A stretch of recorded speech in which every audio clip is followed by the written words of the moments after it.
If I looked over your life over the past 30 days, would I see proof of consistency or patterns of inconsistency? And what if the problem wasn't your lack of discipline, but more attributed to what you're anchored to? Hi, everyone. My name is Dr. JaNee Mobley. I help professional women who lack focus and fulfillment achieve confidence and success. Welcome. If you haven't already, make sure you subscribe to my YouTube channel and share and like this video. Today we're going to talk about consistent over convenient, why you keep falling off, and the 3 anchors that will keep you consistent when motivation fails. How many of you right now are looking at your life and you have specific goals, but every time it gets challenging, it gets hard, you fall off, you get bored and you stop. You start the business and you stop. You start writing the book, you get bored and you stop. You don't see the results that you want to see in your life, your career, your business, and you stop. Well, I'm going to give you 3 anchors, because when you think about an anchor, anchors are heavy. When I think about a boat, there's an anchor on a boat, and the goal of that anchor is to ensure that once that anchor is dropped out of that boat, it makes it nearly impossible for that boat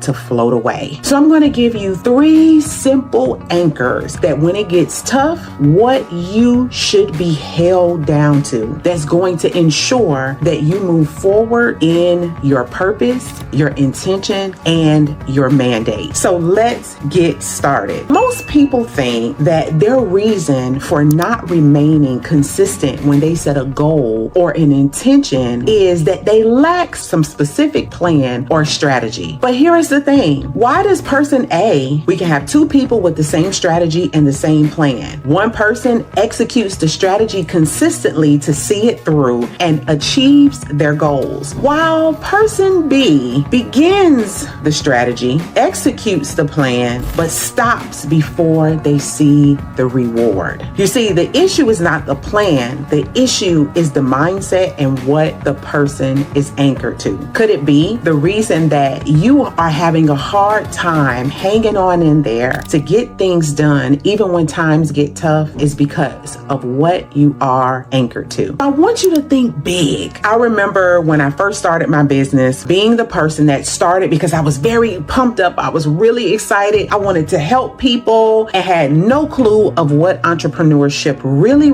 was and the work that it entailed. So I got started, and you let me know in the comments if you identify with this story. So I got started really excited at the cusp. You know, when you get started with something, you're really excited. So I got started only to begin to execute, and I fell off when I didn't see the results that I wanted to see. And it wasn't until a couple of years later that I had a mindset shift. And these are the 3 things that I'm going to share with you. So make sure you tune in. That has given me the ability to hang on and remain anchored even when it got hard, even when it was challenging, even when it was tough, even when I didn't see the results that I wanted to see. You see, the first thing that I had to understand, and this is not even a part of the steps, but one of the first things that I had to understand, and I learned this from Dr. Myron Golden, that before it works for me, it has to work on me. If you don't remember anything else that I say, make sure you write this down and attribute it to Dr. Myron Golden, that whatever you're working on is going to work on you before it begins to work for you. It's just like exercising. Let's go to strength training. Strength training is not fun, especially when you begin to start lifting weights or using your body weight to begin to build the muscle. Day 1 is tough, especially if you've been sitting out for a while. And the heavier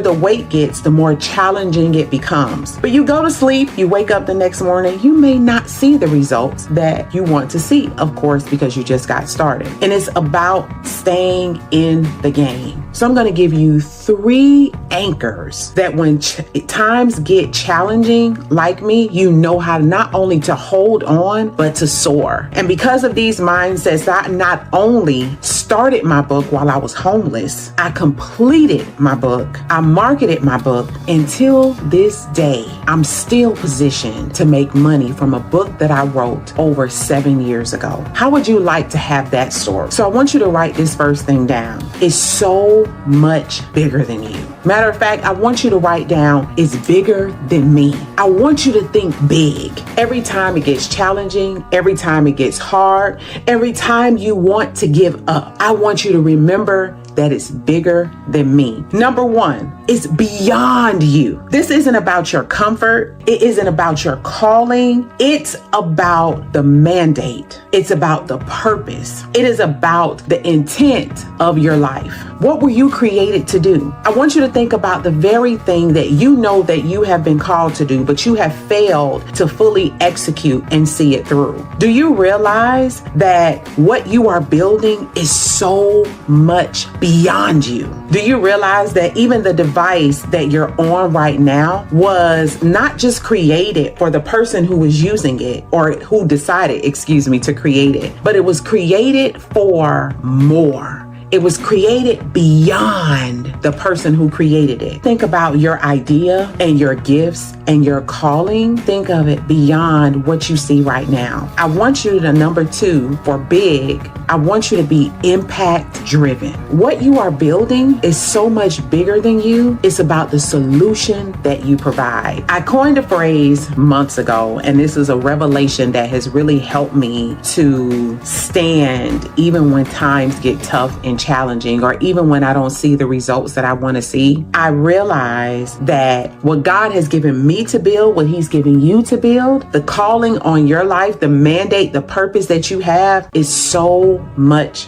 bigger than you. I love giving this vision because this is something that I always think about. I want you to close your eyes, especially if you're in a safe place. Picture yourself amongst 5 other people in a tunnel, and what was light ultimately becomes so black and dark that nobody can see. Everybody is panicking. Everybody's trying to figure out, how are we going to get out here? You have some people who are claustrophobic. You have some people who are totally freaking out. And nobody has a candle, nobody has a light, nobody even has a phone that is operational. But you begin to pat your pockets and you pull out your phone, or you pull out a flashlight. You turn the light on and everybody gets excited. It's almost like you're at a football game and you ran the touchdown for the team. Everybody is excited and everybody is like, oh my gosh, we can see and figure our way out of here. You then became the solution to somebody's problem. The problem was you all were trapped in a dark place and nobody could see nor feel their way out. But you had a light that provided a solution in someone's dark hour. I want you to see your purpose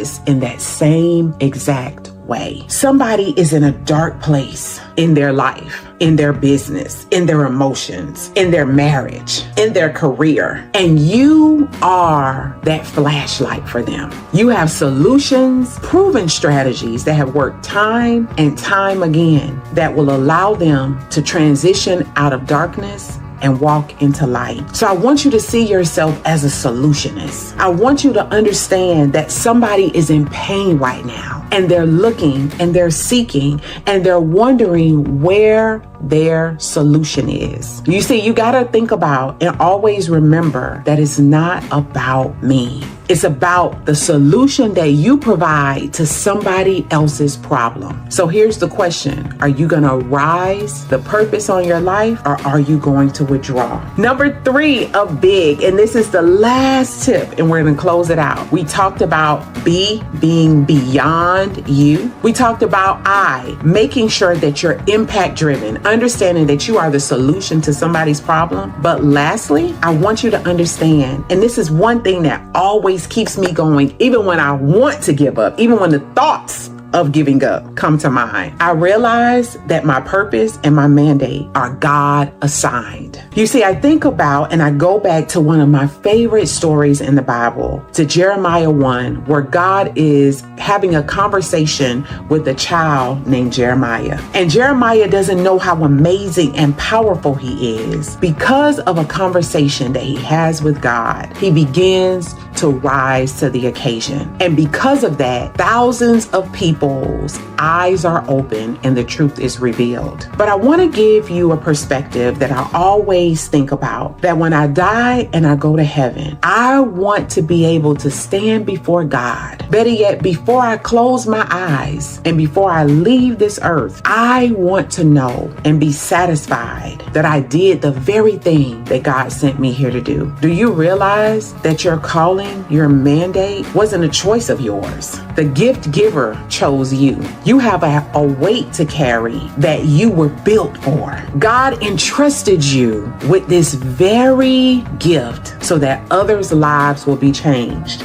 See, when you think bigger, quitting becomes a selfish act. But when you choose to stay in the game, you reclaim the position of being a servant who is called to be the solution for those he or she was created for. So even as I close, I want to ask you this question. Will you choose to arise to the occasion of the call that is on your life? Or are you going to continue to fold when hard times come? Or will you choose to stand up and be anchored in the fact and in the truth that your gift, your calling, and your mandate is beyond you? Your purpose is impact driven, that you are the solution to somebody's problem, and that the gift that you were given was God assigned and entrusted with you for you to impact lives. If this video has impacted you in any way, make sure you comment below and share it. And remember, subscribe. Until next time, remember to know your worth and walk in your mandate.